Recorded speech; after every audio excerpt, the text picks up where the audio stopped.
Have you ever heard the words, "Go and clean your room," or "Can you empty the dishwasher?" Yeah? How do you normally respond? Probably with a groan, a sigh, or maybe even a, "Do I have to?"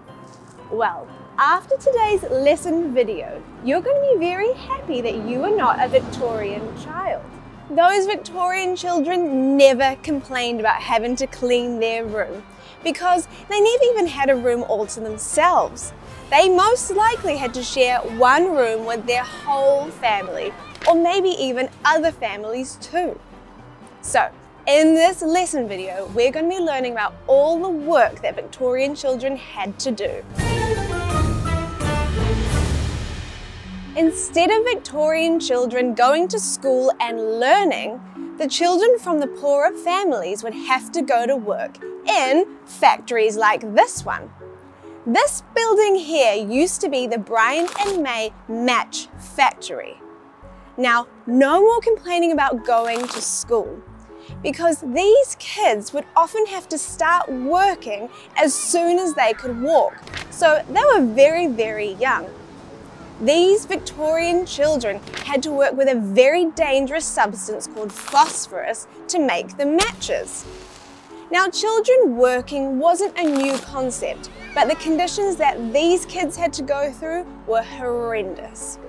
At one point, this was London's largest factory.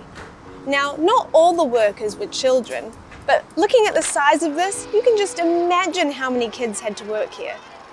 These children worked all day, indoors with no breaks and no fresh air. The working conditions were horrendous. There were often many injuries and sometimes even death. Now, if you were a poor Victorian child, you wouldn't get an education, which meant that when you got older, you probably couldn't get a better job. These kids did get paid for the work, but it wasn't enough for what they were doing. Now, turn to the person next to you and tell them what you think the other jobs were that these Victorian kids did.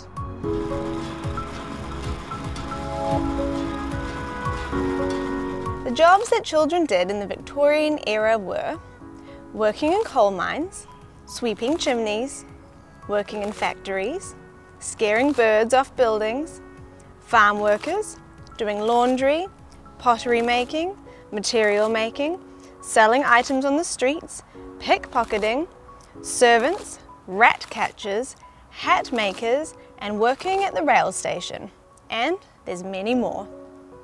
As you may now know, almost everything in the Victorian era ran on coal. So that meant that the coal needed to be mined. Working in a coal mine was a horrible job, but lots of children did it because they could fit into the smaller spaces. As they were underground for most of the day, there were lots of eye injuries from having to strain their eyes to see. The children would work from 10 to 12 hours a day. Lots of them grew up to have back problems from bending down in those small spaces. But the scariest part is there could have been an explosion at any point of the day. When I say chimney sweepers, you might be thinking of the Mary Poppins film. But in actual fact, the real job was nothing like they were in the film. Now, children would often be given this job. Even children that were 3 years old. Why do you think they were chosen? Because of their size. Now, being a chimney sweeper was the nastiest and probably the most deadliest job for children in the Victorian era. They would often get stuck or they would fall down the chimney. If they hurt themselves, their boss would clean their wound and send them back up the chimneys. If they did get stuck, no one would know they were there, and quite often they would pass out from inhaling the smoke. Most chimney sweepers didn't grow to be older than middle-aged. I can't even imagine how horrible that job must have been. One of the more common jobs for Victorian children was to work in factories. Now, the children who worked in these factories were given the worst jobs. They had to clean under the machines as the machines were still running. Now the working times for these children was Monday to Saturday, 6 a.m. to 8 p.m. The children were beaten if they were ever late or they fell asleep on the job.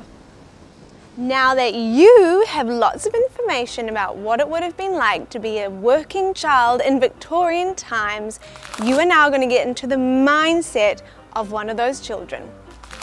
Your activity is to write a diary entry retelling all the events from waking up to going to sleep. So you can choose which job you would have done as a Victorian child.